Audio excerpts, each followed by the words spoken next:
Today, for those of you who have a jailbroken device, I'm going to be showing you how you can hack or mod your Clash of Clans game. You gotta go to Cydia, and you need to go to sources down here at the bottom, and then you add sources. You go up here to edit and hit add, and the one that you're going to be typing in, I already have typed in, so I'm just going to show it to you right here. It's this one that I'm not actually going to delete.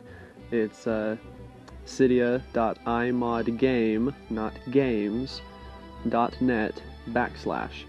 And then, after you type that all in, you hit add source, and after you add the source, it'll pop up just like that. It'll say Nadislays Game Mods. Once you add that, you can go in, and it's the only thing that they have, and it's iModGame. You download, come up here where it says modify and hit install. I don't have that option because I already have it. When it installs, oh, look at that, isn't she so cute? Little stinker. When it installs, it'll look just like this, just sitting right on your springboard. Open it up, and it has hundreds and hundreds and hundreds of games in here that you can mod.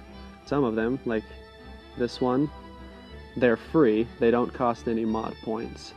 When you start up, I believe you have 50 mod points to go on, but almost nothing here costs 50 mod points. They all cost between 100 and 500.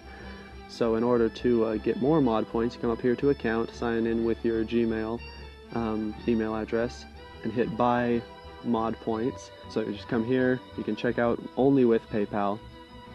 You can only buy them in increments of 1,000 mod points, $10 US, but once you buy them, like Boom Beach and Clash of Clans are both very similar because they're both by the same company.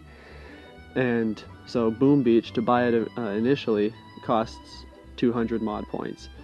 And then once you have the mod, every time the game updates, you have to update the mod. On Clash of Clans, that costs 60, but on something else like the Deer Hunter one was 500 mod points initially, and the upgrade costs 90 mod points.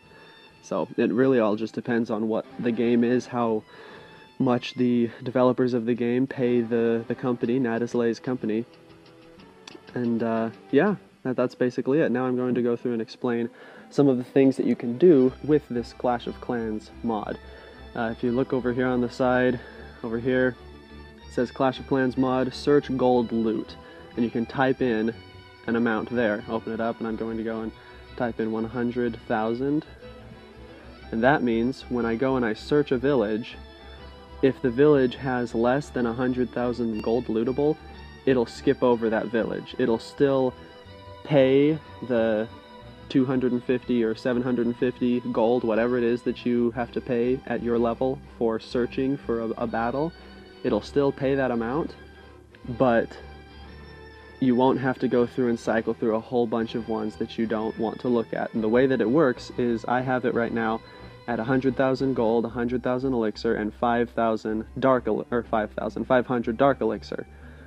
And so if it finds something that has every single one of those requirements, it's got at least 100,000 gold, at least 100,000 elixir, and at least 500 dark, then the village will pop up. It'll stop doing the little searching magnifying glass window, and it'll actually pop up with the village, and then you can decide if you want to attack or not. Or you can come down here to this thing right here that's moving, search conditions ORed.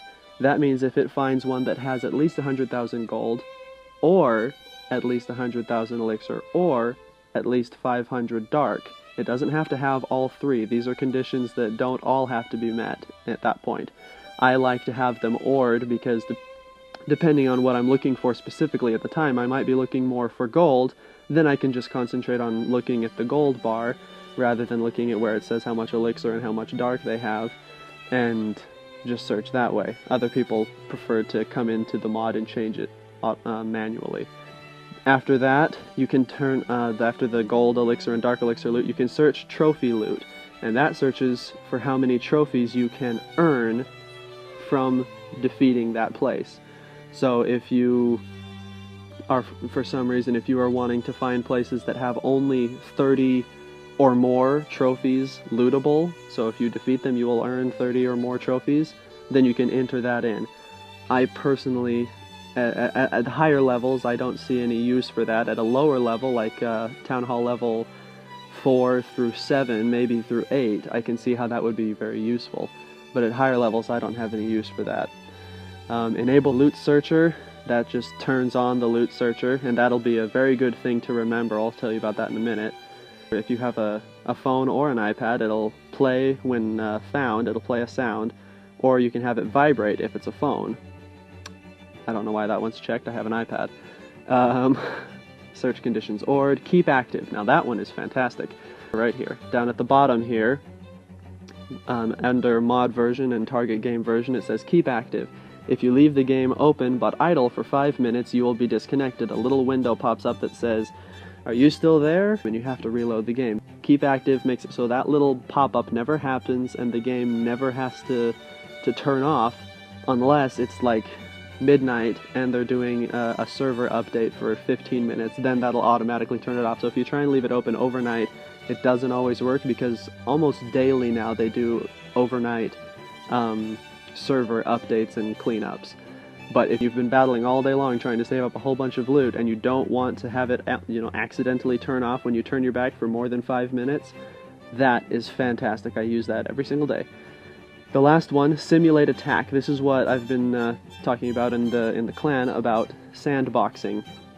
That's what they used to call it, sandbox attack, but now they call it just simulate. Down at the bottom it says Simulate Attack. Practice mode when visiting will crash the game when the battle ends. Now what that means is when you go to click on visit, or if you are in a war and you're looking at the enemies in the war, or even your own teammates in the war, and you click scout, then it will take you to their village just as if you were going to attack them. You can use all of your spells, all of your troops, your king and queen and your castle troops, everything that you have. You can use it to attack and do a practice attack, and when the attack is over, either because you hit end battle or because all of your troops are done and the timer counts down to 0, whatever happens, when the attack is over, the game will quote-unquote crash, just turns the game off, and you start it right back up, and all of your stuff is still there. You didn't lose a single spell, troop, nothing. The only issue with that is the loot searcher, enable loot searcher, and the simulate attack.